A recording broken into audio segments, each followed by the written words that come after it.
With confidence and humility, with allegiance to our founders and a heart full of love for America, today I am asking our chairman to proceed with articles of impeachment. House Speaker Nancy Pelosi announcing the House is moving forward to draft articles of impeachment against President Trump. And as you'd expect, President Trump responded. The do-nothing radical left Democrats have just announced that they are going to seek to impeach me over nothing. The good thing is that the Republicans have never been more united. We will win. Joining me now to discuss, Stephanie Hamill from the Daily Caller, liberal radio host Ethan Behrman. Stephanie, let me start with you. Nancy didn't look too convincing. I hate to say it, but she didn't look too convincing as she was reading that prompter.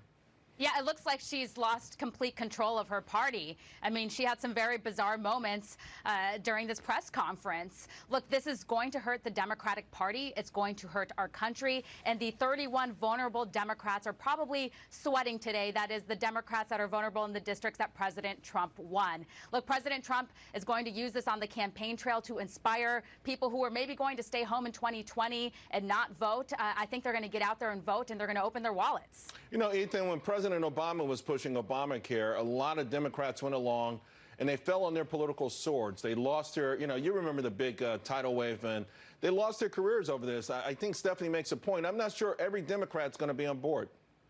Well, I think that actually most of the Democrats, other than just a couple, will be on board. Look, it's very clear the Democrats have passed over 400 bills that Mitch McConnell has held up in the Senate, so the president's totally wrong there. Furthermore, there are very clear offenses that are being laid out in this impeachment process that the judiciary will put forth.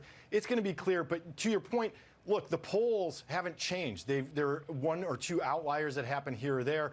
The Democrats are clear in how they feel about this president and what he has done. The Republicans are clear. But having hatred or anger toward a president is not the same as saying it's legit to kick him out of office. I do think independents are starting to wane on this poll, and I think the American public is getting a little tired of it. In my mind, it's a dangerous gambit. Let me switch gears here because Nancy Pelosi wasn't the only one in a fighting mode today. Joe Biden getting into a heated exchange with a voter in Iowa. It just happened moments ago. Take a look at this. I've got two problems with you. One is your damn nerves don't resign. You're selling access to the president just like he was.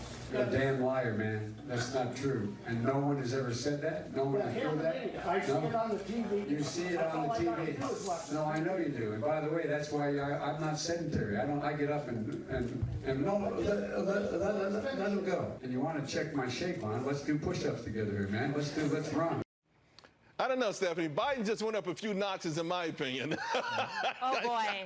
I mean, let's do some push-ups, right? That is a very, very bizarre comment. And he's just continuing on with this trend of an uninspiring and gaffe-filled campaign. Look, and it's showing in the poll numbers. We're seeing Bernie Sanders. He's making a comeback. It seems like Democratic voters have appeared to, they totally forgot that he had a heart attack last month. So he's been able to convince voters that he's healthy enough to run for president. We're also starting to see Warren slide in the poll numbers because she has an authenticity problem. Yeah, no, I agree with you. But ironically, though, Bernie, I mean, for all the everything we're saying here, though, Biden has held pretty tough, and Ethan, people like this straight talk. When someone says you're a damn liar, listen, he's not mincing words. It's not the usual D.C. kind of stuff we hear, the D.C. speaking.